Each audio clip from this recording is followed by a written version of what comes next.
Bienvenue dans votre flash d'ici TV en direct du centre-ville de Gap dans le cadre de Tous dehors enfin. Alors avant d'aller voir le musicien juste à côté de nous sur la place, on va s'intéresser aux faits divers avec la rédaction. Deux interventions pour les PGHM des Alpes. Une petite intervention du PGHM de Modane ce vendredi vers 10 h vers le refuge des Écrins sous le glacier blanc sur la commune de Pelvoux.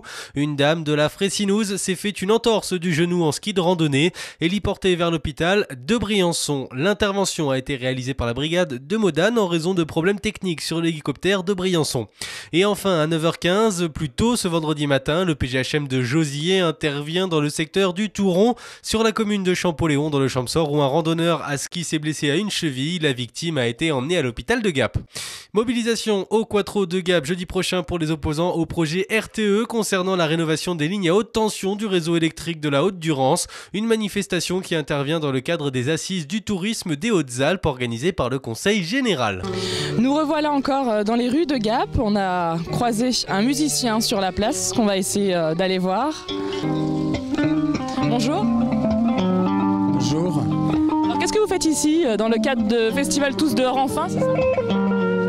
Je me le demande un peu moi-même. Hein. Non, là j'attends que les gens arrivent pour faire une prise de parole à 16h30.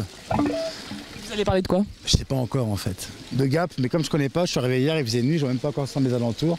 Du coup je sais pas trop. De moi, du coup ça j'ai un peu de documentation. Et puis du moment, j'espère du moment, puis un peu de mon pays, de la Bretagne, enfin de mon pays d'adoption. Et puis des fois je fais un numéro de fouet, un truc de cirque qui me renvoie jusqu'au sud du Chili. J'aime bien parler de vin aussi, puis des gens, des personnes présentes, de ce qui se passe, de nos doutes communs, de ça. Je vais essayer ça.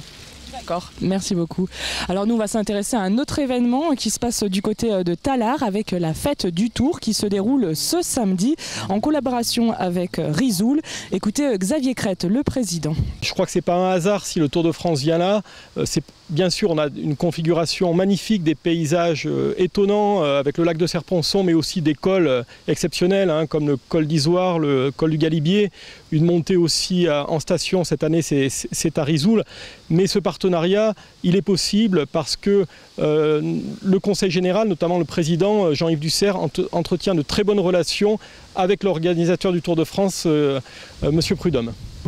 Et puis on finit ce flash par une note fromagère. On a pu accueillir ce vendredi matin sur notre plateau un fromager de Château-Queyras qui nous a présenté ses beaux et bons fromages. Retour sur le plateau.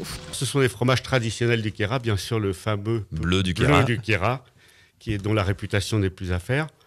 Une pâte molle ou un berger qui est une pâte pressée non cuite particulièrement goûteuse, ou la fameuse tome grise du Queyras, aussi bien traditionnelle, et une nouveauté, quelque chose qui nous est très particulier, c'est une raclette aux herbes. Qui peut. Alors, ce qui est certain, c'est que dans vos fromages, vraiment, tous les fromages sont faits à partir de lait du Queyras.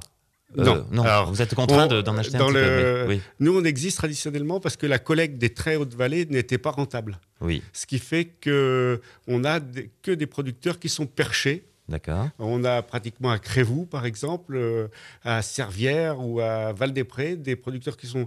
Et c'est d'ailleurs un peu notre problème, c'était notre problème au départ, les coûts de collecte du lait, puisque ça nous fait beaucoup de déplacements et c'est des exploitations particulièrement difficiles d'accès. Mais d'un autre côté, on a un lait d'une qualité exceptionnel puisque c'est que du lait d'altitude. Voilà, lorsqu'on achète vos produits, c'est ça, c'est la promesse lait de montagne, lait d'altitude. Lait d'altitude et puis c'est du lait entier.